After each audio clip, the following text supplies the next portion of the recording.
చివరికి పరశురాం జయిస్తాడా? ఆ రేడియో స్టేషన్ని ధ్వంసం చేయగలుగుతాడా? ఆఖరి భాగంలో వినండే మరి.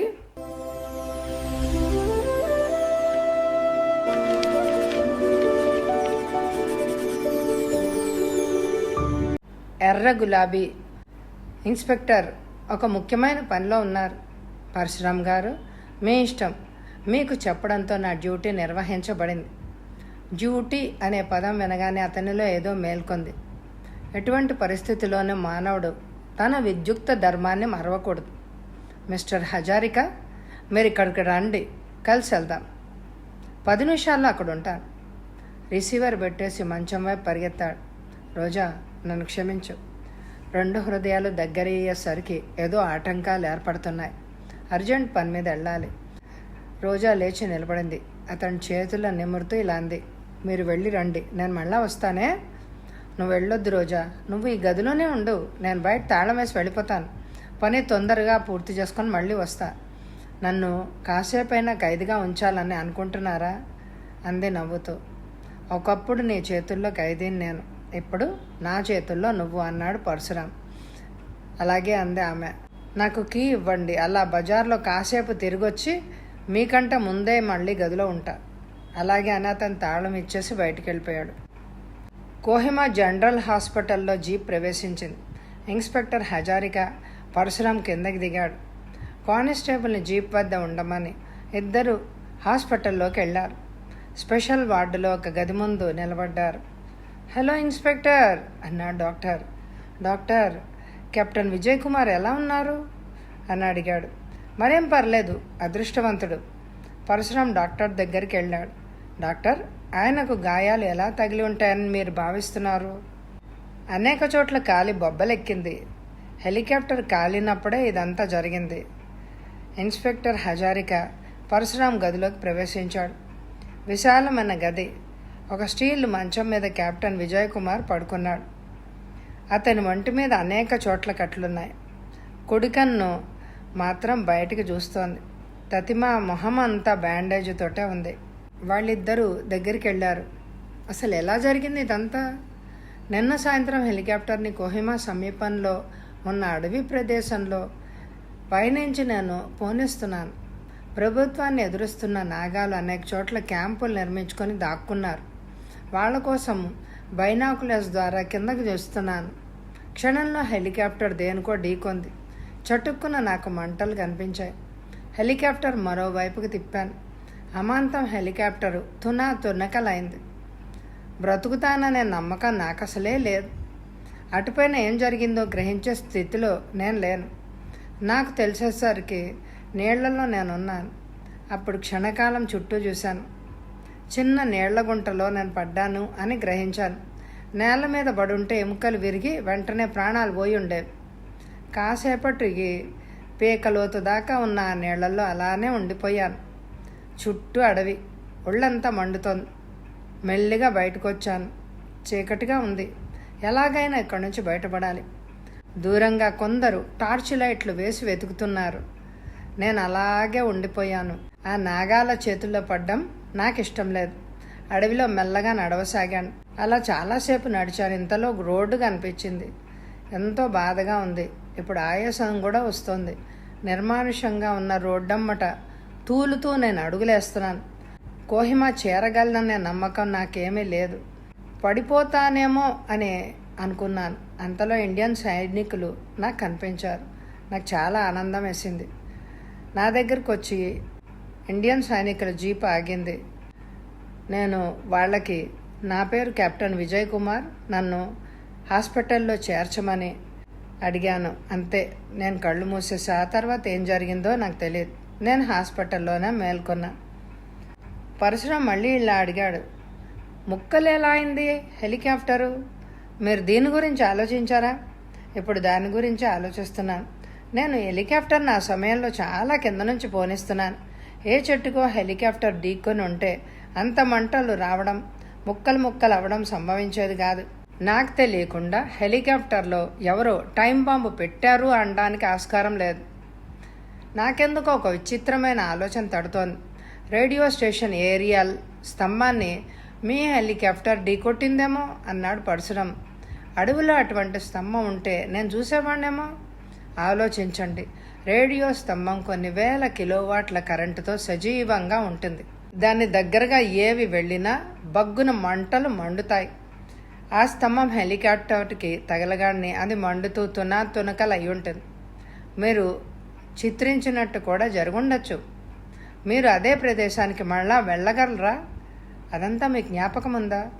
వెళ్ళగలను, కానీ ఇప్పుడు వెంటనే కాదు. నా ఆరోగ్యం బాగుపడాలి కదా. మీ ఆరోగ్యం బాగుపడుతుంది. ఈసారి మీరు ఒంటరిగా వెళ్ళవసరం లేదు, మీతో మేము వస్తాం అన్నాడు. కెప్టెన్ విజయ్ కుమార్, మేము వెళ్ళొస్తామే, take care of your health అన్నారు వాళ్ళిద్దరు. అప్పుడే ఒక నర్సు గదిలోకి వచ్చింది. ఈయన్ని జాగ్రత్తగా చూసుకో అన్నాడు పరశురాం నర్సుతో. ఆమె తెల్లాడించింది. పరశురాం గదిని పరిశీలించి చూశాడు. కెప్టెన్ విజయ్ కుమార్ పడుకున్న మంచం గోడవారగా ఉంది. మంచానికి ఎదురుగా కొంచెం దూరంలో ఒకే ఒక గుమ్మం, పక్కనే తెరిచి ఉన్న కిటికీ. పరశురాం ఇన్స్పెక్టర్ దగ్గరగా జరిగాడు. ఇన్స్పెక్టర్, కరుమాకి జరిగింది చూశాక మనం ఇతడిని గురించి జాగ్రత్త పడ్డం అవసరం. 2 కానిస్టేబుల్స్ని కాపలా పెట్టండి, అలాగే ఆ కిటికీని మూసేయండి. అలాగే అన్నాడు ఇన్స్పెక్టర్. పరశురాం, హజారిక బయటికి నడిచారు. ఒకసారి ఉండండి, నేను డాక్టర్తో మాట్లాడి మళ్ళీ వస్తాను అన్నాడు హజారిక. కాసేపట్లో వచ్చాడు. హజారిక జీప్ని స్టార్ట్ చేశాడు. వెనక నుంచి పరిగెత్తుకొస్తున్న కానిస్టేబుల్ అరుపు అతనికి వినిపించాయి. ఆ అరుపులు వినవగానే జీప్ ఆపి వెనక్కెళ్లారు. విజయ్ కుమార్ గారు గిజగిజ తన్నుకుంటూ మరణించారు. ఎవరో సుతితో తల మీద కొట్టినట్టు అనిపించింది. వాళ్ళు విజయ్ కుమార్ని చూడ్డానికి వెళ్ళినప్పుడు. పరశురాం పిచ్చివాళ్లాగా వాయువేగంతో హాస్పిటల్లోకి పరిగెత్తాడు. విజయ్ కుమార్ గదిలోకి దూసుకెళ్ళాడు. మంచం మారగా నిలబడ్డాడు. క్షణం క్రితము తన వైపు చూసిన ఒంటి కన్ను ఇప్పుడు శాశ్వతంగా మూసుకుంది. గదిలో ఎవరూ లేరు. గది బయట ఒక కానిస్టేబుల్ ఉన్నాడు. పరశురాం తన 2 చేతులతోటి నుదుర్ని కప్పేసుకొని తీవ్రంగా ఆలోచిస్తున్నాడు. గుమ్మం వైపు తిరిగాడు. కానిస్టేబుల్, నువ్వు ఇక్కడికి వచ్చేసరికి గదిలో ఎవరున్నారు? మేమిద్దరం గదిలోకి వచ్చాం సార్. అప్పుడే ఒక నర్సు బయటికి వెళ్తోంది. మమ్మల్ని ఇద్దరిని చూసి నవ్వుతూ విజయ్ కుమార్ని జాగ్రత్తగా కాపాడమని ఆమెనే తను హెచ్చరించాడు. పరశురాం పిచ్చివాళ్లాగా గది బయటకు వెళ్ళాడు. డాక్టర్ చాలీహా, ఇన్స్పెక్టర్ హజారిక, మరొక కానిస్టేబుల్ గదిలోకి వస్తున్నారు. డాక్టర్ చాలీహా తొందరగా గదిలోకి ప్రవేశించాడు. విజయ్ కుమార్ శరీరాన్ని పరీక్షించడానికి ఉపక్రమించాడు. పరశురాము మోకాళ్ళ మీద ఒంగి కూర్చున్నాడు. మంచం కింద అతనికి ఏదో కనిపించింది. గబగబా మంచం దగ్గరికి దూకాడు. డాక్టర్ అరిచాడు. డాక్టర్ చాలీహా పరశురాం పక్కనే వంగి కూర్చున్నాడు. ఆశ్చర్యం, మంచం కింద నేల మీద పడున్న సిరంజి. ఎవరో విజయ్ కుమార్కి ఇంజెక్షన్ ఇచ్చారు. దాంతో అతడు తక్షణం మరణించాడు. ఈ గదిలోకి ఎవరొచ్చారు అడిగాడు డాక్టర్. ఒక నర్సు వచ్చింది. ఆ నర్సుని పిలవండి అన్నారు. గదిలో నిశ్శబ్దం తాండవిస్తోంది. నర్సుని పిలిచారు. ఈమె కాదు అన్నాడు పరశురాం. ఈ హాస్పిటల్లో పనిచేసే నర్సులందరినీ బయట నుంచోమన్నాడు. అందరినీ చూశాడు వాళ్ళ మొహాలు పరిశీలిస్తూ. వీళ్ళెవరిలో మేం చూసిన నర్సే లేదు అన్నాడు పరశురాం. ఆమె కోసం హాస్పిటల్ అంతా గాలిస్తాను అన్నాడు. కానీ ఆమె ఈ పాటికే కొన్ని మైళ్ళ దూరం వెళ్ళిపోయి ఉండొచ్చు. ఇన్స్పెక్టర్ శవాన్ని పరీక్షకు పంపిస్తానే అన్నాడు డాక్టర్. అందరి ముఖాల్లోనూ విచారం గూడుగట్టుకుంది. ఇన్స్పెక్టరు, పరశురాము బయటికి నడిచారు. అతడు గదిలోకి వెళ్ళాడు. హోటల్ గదిలోకి 2 చేతులు అతన్ని చుట్టేశాయి. పరశురాం క్షణం నవ్వుతూ రోజా మొహం వైపు చూస్తూ ఉండిపోయాడు. ఏంటి అలా ఉన్నారు అంది రోజా. జరిగిన సంగతి వివరించాడు. రోజా, ఆ రేడియో స్టేషన్ ఎక్కడుందో నువ్వు చెప్పు. దేశం కోసం నువ్వు ఏం చేసినా పర్లేదు. నాగాలు కొంతకాలం పాటు భారతదేశంలో పోట్లాడొచ్చు, కానీ నాగాలాండ్ భారతదేశంలో ఒక భాగం. అలా ఎప్పుడూ ఉంటుందని నా నమ్మకం. దాన్ని ఎవ్వరు మార్చలేరు. నువ్వు నాగా వనితవు కావచ్చు. నువ్వు భారతదేశానికి చెందిన దానవు. మన దేశ రక్షణ కోసం నీకు తెలిసింది నువ్వు చెప్పు రోజా. చెప్పడానికి నాకెందుకో భయంగా ఉంది. ఎలాగైనా మీరే కనుక్కుంటారని నాకు నమ్మకంగా ఉంది. నేను తప్పకుండా కనుక్కుంటాను, కానీ అనేక మంది ఇంకా మరణించవచ్చు. అదంతా లేకుండా నా పరిశోధన జయప్రదంగా సాగాలి కదా, అప్పుడే కదా నేను సంతోషిస్తాను. అదంతా చెప్పడానికి నాకు మనసు ఒప్పడం లేదు. ఎవరికి ద్రోహం చేయడం నాకు ఇష్టం లేదు. రోజా, నువ్వు ఇక్కడే పొరపడుతున్నావు. ఇది ద్రోహం కాదు. నీ స్వార్థం కోసం, డబ్బు కోసం నువ్వు చెప్పడం లేదు, భారతదేశం కోసం చెప్తున్నావు. కొంతసేపటి వరకు రోజా మాట్లాడలేదు. ప్రభుత్వానికి విరోధులైన నాగా వర్గంలోంచి ఈ క్షణం నుంచే నేను శాశ్వతంగా నా బంధాన్ని తెంచుకుంటా. అది ఎక్కడుందో మీకు చెప్తాను.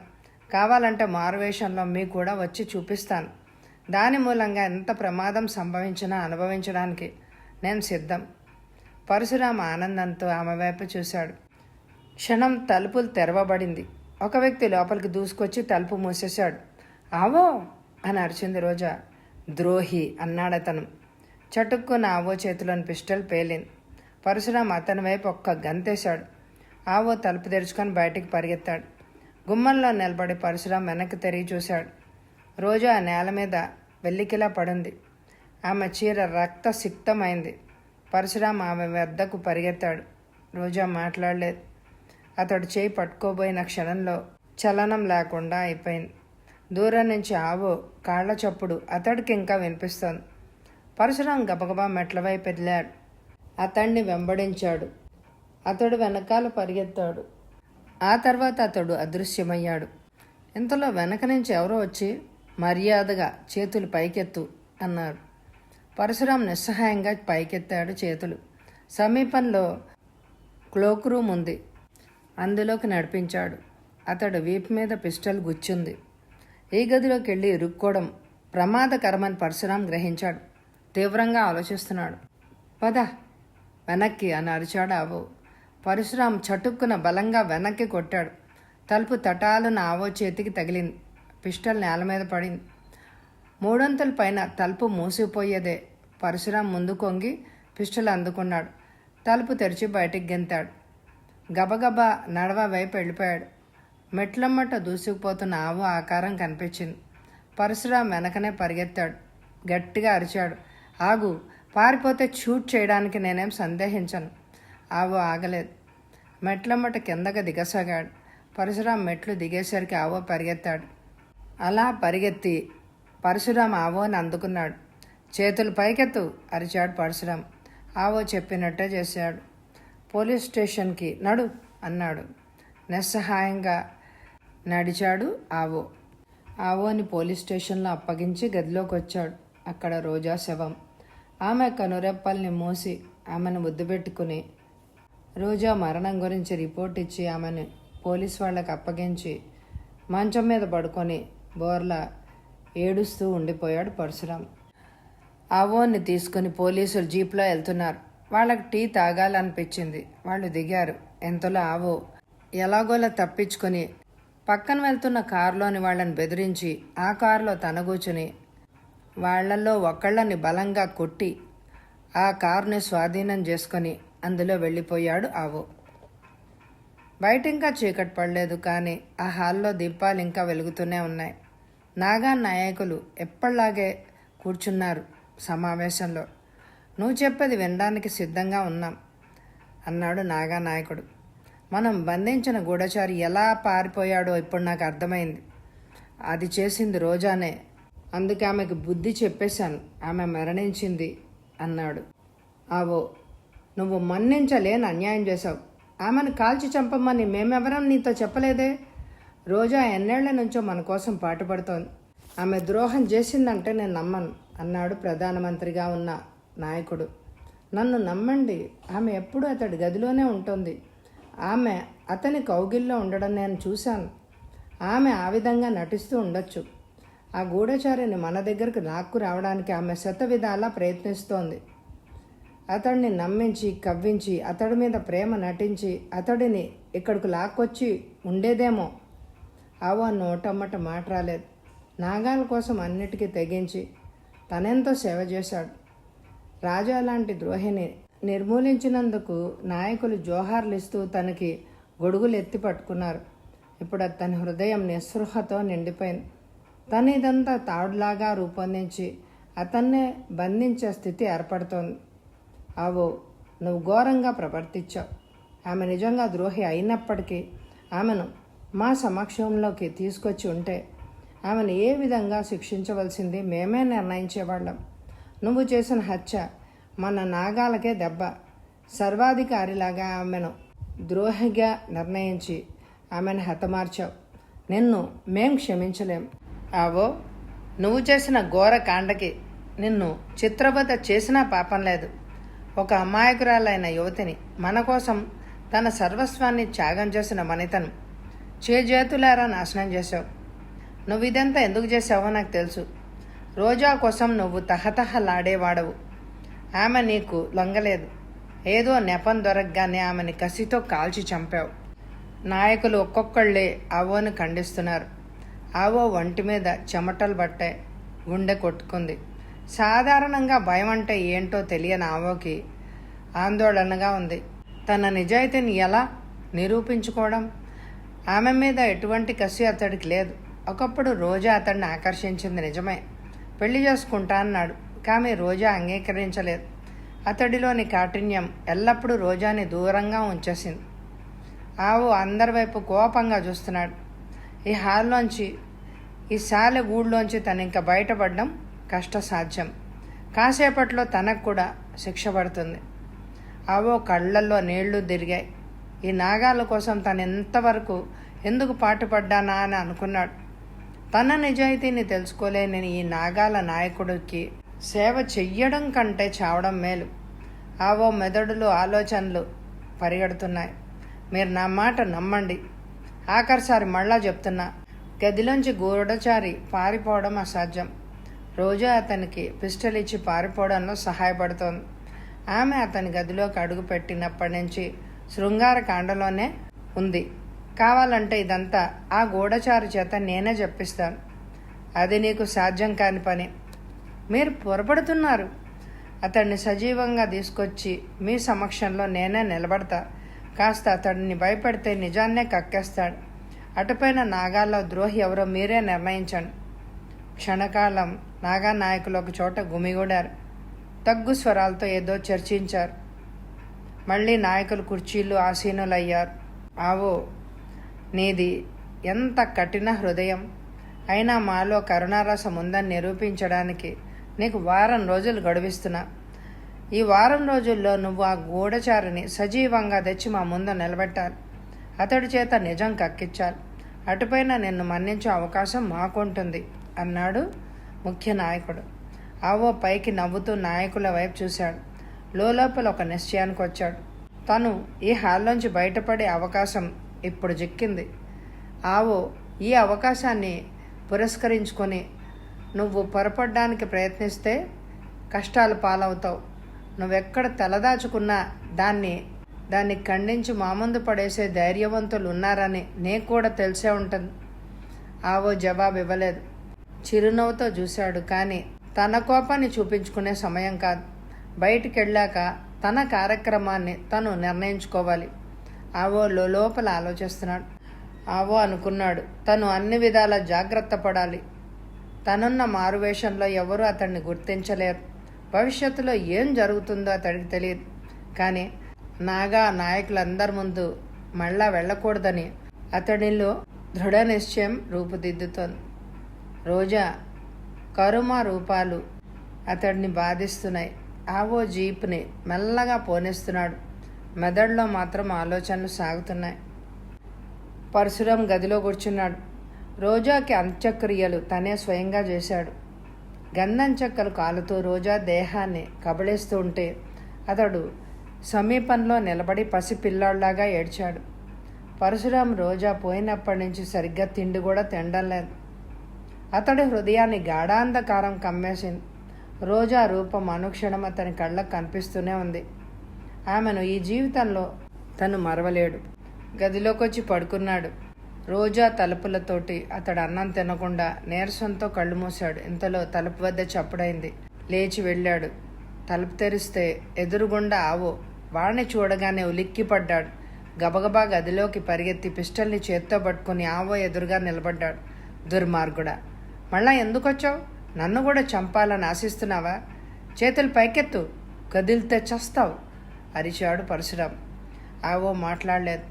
అతని మొహంలో ఏదో విచారం గోచరిస్తోంది.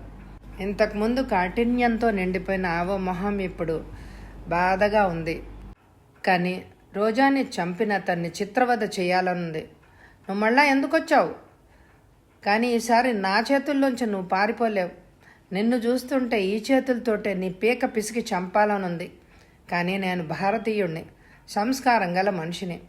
మానవుణ్ణి చంపి అతడు నేల కూలుతూ ఉంటే చూసి నిలబడే శక్తి నాలో లేదు అన్నాడు పరశురాం. ఆవో పరశురాంకి ఎదురుగా దగ్గరగా జరిగి చొక్కా బొత్తాలు తీసి పరశురాం వైపు చూస్తూ ఇలా అన్నాడు. నేను మహాపాపాత్ముణ్ణి. రోజానే కాదు, అనేక మంది నీ చేతులతోనే చంపాను. ఇప్పుడు ఇక్కడికి ఒక కోరికతో వచ్చాను. ఇదిగో నా గుండె, నన్ను కాల్చి చంపండి. నా మీద ఏ మాత్రం దయ దాక్షిణ్యం చూపించకండి అన్నాడు ఆవో. పరశురాం నిర్ఘాంతపోతూ అతడి వైపే చూశాడు. ఆవో మొహంలో ఏదో బాధ మబ్బులా కమ్మేస్తోంది. అతడి కళ్ళమ్మట నీళ్లు గారుతున్నాయి. పరశురాం పిస్టల్ని కోట్ జేబులో పడేసుకున్నాడు. పరశురాం కాళ్ళను అతన్ని చుట్టేశాడు. అతన్ని లేవదీశాడు. మీ చేతుల్లో చావాలనే నేను ఇక్కడికి వచ్చాను. నన్ను బ్రతకనివ్వకండి. నేను పోతే నా చేతుల్లో చచ్చిన వాళ్ళందరి ఆత్మకు శాంతి చేకూరుతుంది అన్నాడు ఆవో. మానవులు ఆశించేది మృత్యువిచ్చే శాంతి కాదు. నీలో ఇంత పరివర్తన వచ్చినందుకు నేనెంతో సంతోషిస్తున్నా. ఎప్పుడైనా సరే దుష్టుడికి శిష్టుడిగా మారే అవకాశం ఉందని నీవే నిరూపిస్తున్నావు. ఇంతకీ ఇదంతా నువ్వెందుకు చేశావు? రోజాని చంపితే నీకేమొచ్చింది? రోజా నాగులకు ద్రోహం చేస్తోందని నేను నమ్మాను. నాగుల కోసం ఆమెను శిక్షించాను. నేను ఎప్పుడున్నా స్వార్థం కోసం హత్య చేయలేదు. నాగా నాయకులు అనేక మందికి విప్లవ సిద్ధాంతాలు నూరిపోశాను. చిన్నతనం నుంచి ఆ సిద్ధాంతాలకి నేను కూడా బానిసయ్యాను. ప్రభుత్వాన్ని ఎదురిస్తూ నాగాల అభివృద్ధి కోసం పాటుపడ్డాం. నా కర్తవ్యంగా రూపొందించాను ఇదంతా. ఆ తర్వాత నాగా నాయకులు అతనితో అన్నదంతా చెప్పాడు. నీ మొహం చూస్తే నువ్వు చెప్పిందంతా నమ్మాలనిపిస్తోంది. కానీ అనుభవం మీద నీలా మాట్లాడేవారిని నేను అనుమానించక తప్పదు. నన్ను నమ్మండి. నాగాల ముందుకెళ్ళకూడదనే నేను నిశ్చయించుకున్నాను. రోజాను నన్ను చంపడం నాగా నాయకులు ఖండించారు. నేను ఖండిస్తున్నా. కానీ ఏం చేసినా మనకింకా రోజా కనిపించదు. ఈ లోకంలో ఎర్రగులాబీ పువ్వులను చూసినప్పుడల్లా ఆమె రూపాన్ని మనం మనసులో చిత్రించుకుంటూ ఉండాలి. నువ్వు పొరపడ్డట్టు రోజా ద్రోహి కాదు. మేమిద్దరం గాఢంగా ప్రేమించుకున్నాం. తన ప్రియుడిగా భావిస్తూ నా ప్రాణాలు ఆమె కాపాడిందే కానీ నాగాల రహస్యాలేవి ఆమె నాతో ఎప్పుడు చెప్పలేదు. ఆవో కళ్ళమ్మట నీళ్లు గారాయి. ఎంతకాలం నుంచో అతనికి పరిచయం ఉన్న రోజా మనోఫలకం మీద కనిపిస్తోంది. 2 చేతులతోటి అతను పరశురాంని ఆప్యాయంగా పట్టుకున్నాడు. అతడు పరశురాం పిస్టల్ని తీసుకొని తన నుదుటికి గురి పెట్టుకున్నాడు. కానీ అందులో బుల్లెట్లు లేవు. అవో అందులో బుల్లెట్లు లేవని నాకు జ్ఞాపకం వచ్చింది. నువ్వు అదృష్టవంతుడివి.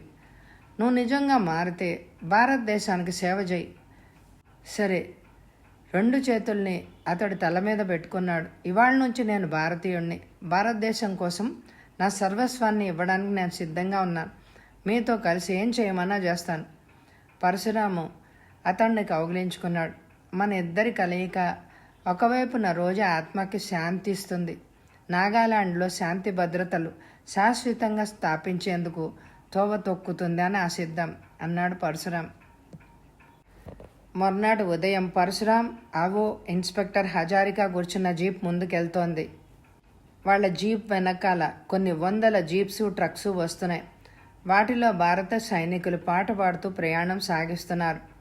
రోడ్డుకు అటు ఇటు కొండలు, చెట్లు, పుట్టలు, అప్పుడప్పుడు అడవి జంతువులు అరుస్తూ పరిగెడుతున్నాయి. చుట్టూ ప్రకృతి సౌందర్యం చాలా బాగుంది. 2 గంటలు పైగా జీప్లో ప్రయాణం సాగుతోంది. ఆవో సౌజ్ఞ చేయగానే జీప్ ఆగింది. ఆవో, పరశురాం, హజారికా రోడ్డు మీద దిగారు. ఎడం వైపున రోడ్డుకి దూరంగా ఉన్న రేడియో స్తంభం వైపు ఆవో చేయి చూపించాడు. ఆ స్తంభాన్ని గుర్తించేసరికి పరశురాం, హజారికాలకు 10 నిమిషాలు పట్టింది. స్తంభానికి సమీపంలో ఏవో చెట్లున్నాయి. ఆ చెట్ల రంగుల్లోనే స్తంభం రంగు ఉండడం వల్ల గుర్తుపట్టడం కష్టమైంది. మనం అటువైపు వెళ్ళాలి. రేడియో స్టేషన్ దాకా మన జీపుల్లో వెళ్ళొచ్చు. ఒక రహస్యమైన బాటు ఉంది అన్నాడు ఆవో. ఆవో కొంచెం దూరం ముందుకు నడిచాడు. ఒక పెద్ద ఎత్తైన రాయి ముందు ఆగాడు. ఆ రాయి వెనక వైపు వెళ్ళాడు. అతన్ని అనుసరించారు మిగిలిన వారు. ఎడం వైపుకు తిరిగి రహస్యపు రోడ్డమ్మట జీపు ప్రయాణం సాగింది. వెనకనే సైనికులున్న జీపులు, ట్రక్కులు మెల్లిగా వస్తున్నాయి. మరో 10 నిమిషాల్లో భవనానికి కొంచెం దూరంలో ఆగింది జీప్. పరశురాం మొత్తం అందరూ లోపల్లోకి తొందరగా ఉరికారు. రేడియో స్టేషన్ భవనంలోంచి కొందరు బయటికి చూసి ఆశ్చర్యంతో లోపలికి వెళ్ళిపోయారు. పరశురాం వెనక నిల్చిన జీప్ వైపు సౌజ్ఞాలు చేశాడు. కాసేపట్లో వందలాది భారతీయ సైనికులు రేడియో స్టేషన్ని చుట్టేశారు. భవనం పై కిటికీలోంచి సైనికుల వైపు మర తుపాకులు పేలుతున్నాయి. ఆవో రేడియో స్టేషన్ ముందు గుమ్మం వైపు పరిగెత్తాడు. పరశురాం, హజారికలు అతన్ని అనుసరించారు. ఇనప తలుపులు మూసున్నాయి. ముగ్గురు వెనక్కి జరిగారు. హజారిక తలుపులను పగలగొట్టమని సమీపంలో ఉన్న సైనికుల్ని హెచ్చరించాడు. 4 బాంబులు తలుపుల వైపు విసిరి అందరూ దూరంగా పరిగెత్తారు. ప్రళయ ధ్వంసంతో ఇనప తలుపులు తునకలు అయ్యాయి. అందరూ గుమ్మం దాటారు. ఆవో ముందుగా వెళ్తున్నాడు. తెరిచి ఉన్న ఒక గది గుమ్మం ముందు ఆవో నిలబడ్డాడు. లోపల నుంచి ఒక గంభీరమైన కంఠం వాళ్ళకు వినిపించింది. క్షణంలో డామ్ అని తుపాకీ పేలింది. ఆవో గుండుకు బలై నేల కూలాడు. పరశురాం గోడవారుగా నిలబడి లోపలికి పిస్టల్ పేల్చాడు. గదిలో చప్పుడు లేదు. సైనికులతో సహా పరశురాం, హజారికాలు గదిలోకి ప్రవేశించారు. నేల మీద పడున్న చైనా మనిషి వైపు క్షణకాలం చూస్తూ ఉండిపోయాడు. పరశురాం గబగబా గుమ్మం బయట ఆవో వద్దకు పరిగెత్తాడు. ఆవో చెవి పైనుంచి విపరీతమైన రక్తం. పరశురాం క్షణకాలం అతన్ని ప్రశాంతంగా చూశాడు. ఏదో చెప్పబోయి అతడి పెదవులు కదిలాయి, కానీ మాట రాలేదు. ఆవో, నీ జీవితాన్ని సార్థకం చేసుకున్నావు. భారతదేశం కోసం నీ ప్రాణాలను అర్పించావు. భారతీయులందరూ ఇటుపైన నిన్నెప్పుడు గౌరవిస్తారు అన్నాడు పరశురాం.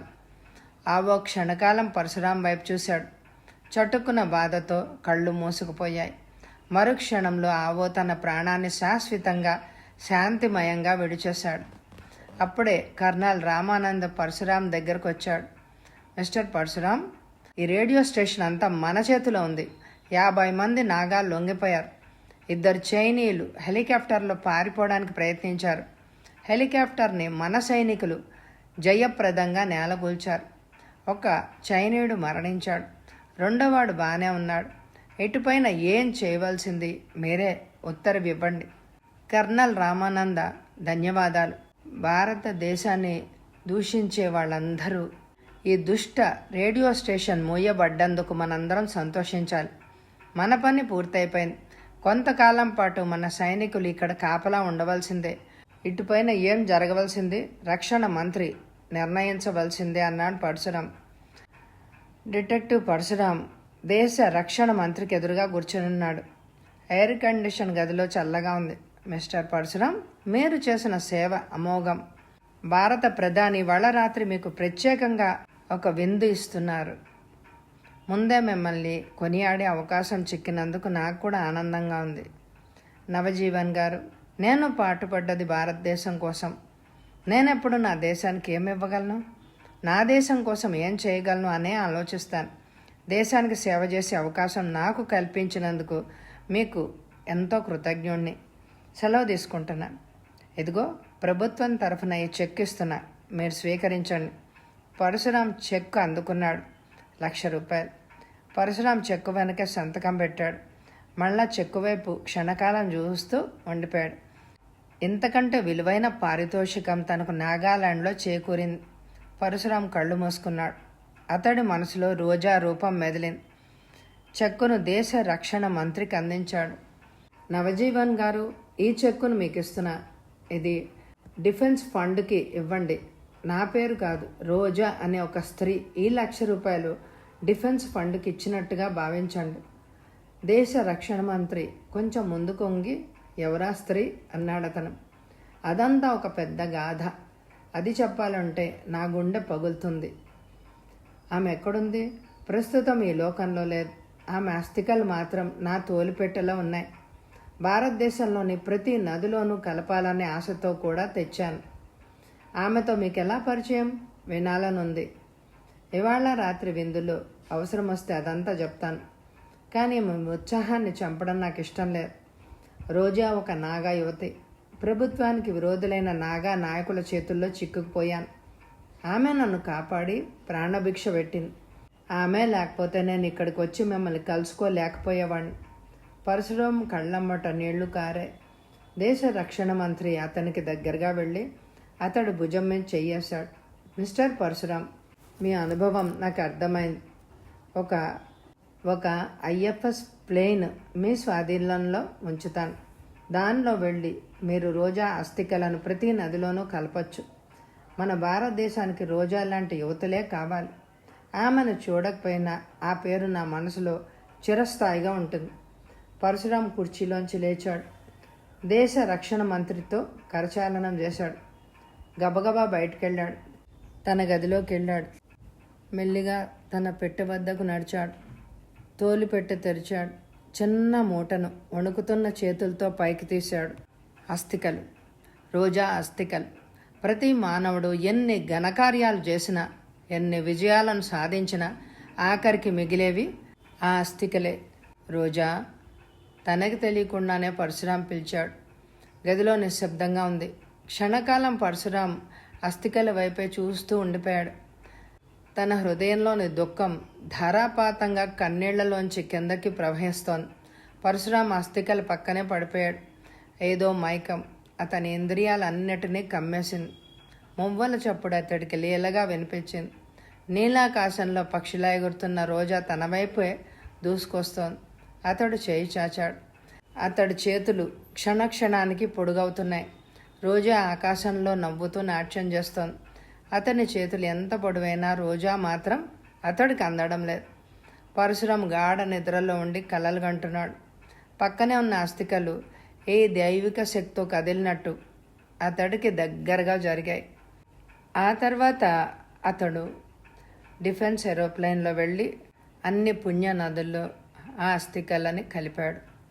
కథ సమాప్తం. ఈ కథ మీ అందరికీ నచ్చిందండి. నా పేరు దేవి. శ్రీ కథాసుధా ఛానల్ మీ అందరికీ నచ్చితే కనుక తప్పకుండా లైక్ చేయడం ద్వారా నా ఛానల్ని సపోర్ట్ చేయండి, నన్ను ఎంకరేజ్ చేయండి. మీ లైక్స్ నాకు ఎంతో ఇంపార్టెంట్ అండి. తప్పకుండా లైక్ చేస్తారు కదూ. ధన్యవాదాలు ఫ్రెండ్స్.